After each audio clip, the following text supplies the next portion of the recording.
ഇന്ന് നമ്മുടെ ജീവിത സാഹചര്യങ്ങൾ മാറിയിട്ടുണ്ട്. അപ്പോൾ അതിനനുസരിച്ച് ആയുർവേദത്തിൽ എന്ത് മാറ്റാൻ സംഭവിച്ചേക്കുന്നത്?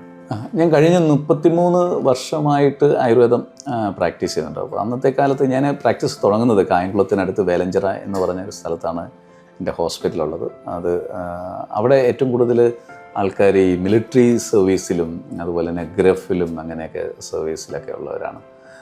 അതുപോലെ തന്നെ ചെറിയ ചെറിയ ജോലികൾ, കയറിൻ്റെ ജോലിയൊക്കെ ചെയ്യുന്നവരും ഒക്കെ ആയിട്ടുള്ള സാധാരണ ആൾക്കാർ ഉള്ള ഒരു സ്ഥലമാണ്.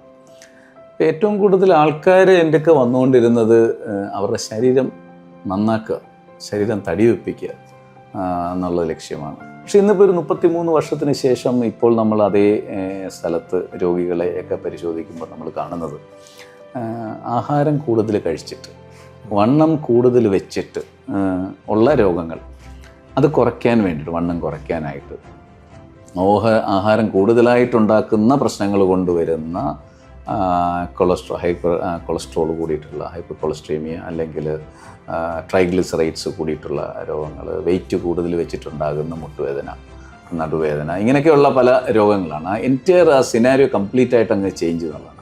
അപ്പോൾ അന്നും നമ്മൾ ആയുർവേദത്തിൽ കൂടെ അത് അഡ്രസ്സ് ചെയ്തിട്ടുണ്ട്, ഇന്നും അത് നമ്മൾ ആയുർവേദത്തിൽ കൂടെ അഡ്രസ്സ് ചെയ്യുന്നുണ്ട്. അപ്പം ഞാൻ കണ്ടുവരുന്നത് ആയുർവേദം ഇത്രയും 5000 വർഷങ്ങൾ പഴക്കമുള്ള ശാസ്ത്രത്തിന് എന്തിനും ഉത്തരം നൽകാൻ പറ്റും, അതിന് ഉത്തരമുണ്ട്. ആ ഉത്തരം കാലത്തിനനുസരിച്ചിട്ട് നമ്മളത് കറക്റ്റായിട്ട് ചൂസ് ചെയ്ത് അവിടെയാണ് നമ്മുടെ ഒരു ഇന്നൊവേഷൻ വേണ്ടത്. ആ ഇന്നൊവേഷൻ വരുമ്പോൾ ശാസ്ത്രത്തിൽ പറയുന്ന കാര്യങ്ങളെ അന്നത്തെ അവസ്ഥയ്ക്കനുസരിച്ച് നമ്മൾ കൃത്യമായിട്ട് ആ ഒരു മെഡിസിൻ്റെ ട്രീറ്റ്മെൻറ്റിലാണേലും ഫോർമുലേഷൻസിനകത്താണേലും അത് കൊണ്ടുവന്നിട്ട് രോഗികൾക്ക് ശാന്തി നൽകുക, കൃത്യമായ സൊല്യൂഷൻസ് നൽകുക എന്നുള്ളതാണ്.